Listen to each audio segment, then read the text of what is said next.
另外一个话题，叫细分市场。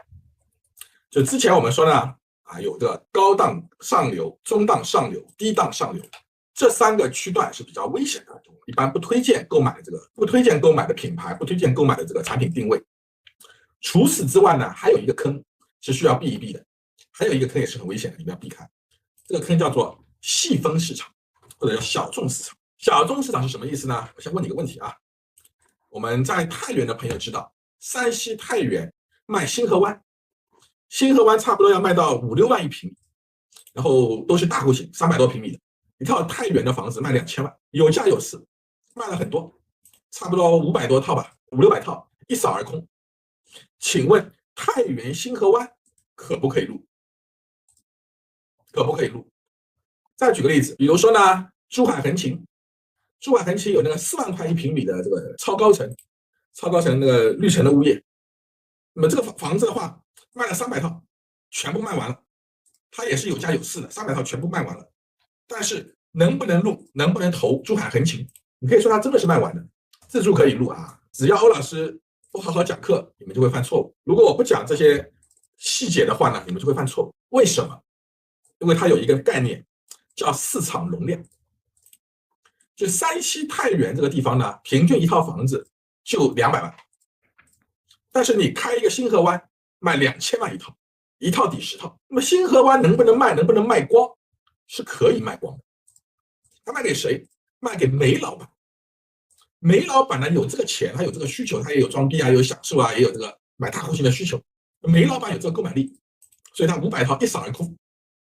但是我问你，他能不能卖501套？太原的星河湾能不能卖501套？不能卖，因为煤老板就只有500个，只有这500个人，你把这500个人收割光了，就没有第501个了。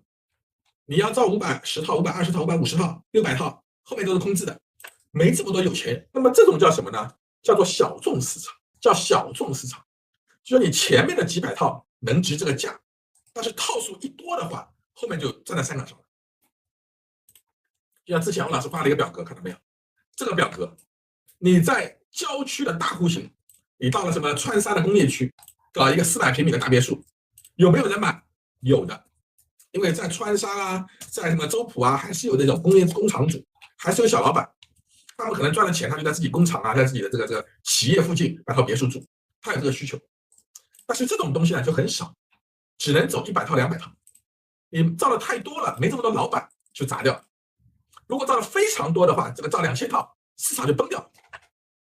就上海一个很严重的问题，唐镇。唐镇呢，它的目标客户就是码农。码农在张江赚了钱，那么信用卡中心啊，他在唐镇买套房子住，那么 OK 的。但是码农只有这么一点点，张江上班能够有100万年薪的，就这么几百号、几千号人。你把这个需求都扫光了，如果你继续往前造的话，那么后面唐镇的房子就没人接盘的。市场会崩掉的。这一类的需求呢，统称为小众市场。就如果买房投资的话，一定要避开小众市场。小众市场是极度高危的。哪些东西是小众市场呢？古董、字画、红木、翡翠、钻石、唐伯虎的画，这些都是小众市场。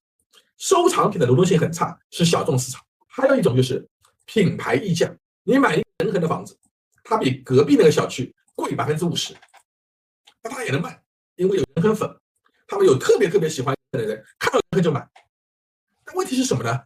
人很粉是有限的。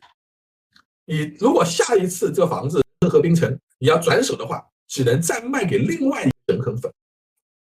这就是一个很难找的需求，就是一个很小众的市场，它就不容易转手，转手很容易要折价。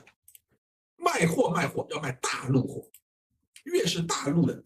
越是大蓝筹，越是就有价有市，每个人都喜欢的，这叫通货，大陆货。卖货要买大陆货，不能卖小众市场。这是我们刚才要警惕了，选筹一个是不要选太高端的，一个是不能选小众市场。这是我们今天课程的一个内容。我考考你们，别墅是不是小众市场？别墅啊，高端别墅是不是小众市场？高端别墅也是小众市场。上海那些什么谭宫啊，那什么化州君庭啊，3个亿的别墅也不要去碰它，也是很高危的小众市场。买房尽量避免小众市场，风险会比较大。关注新浪微博炒菜有房。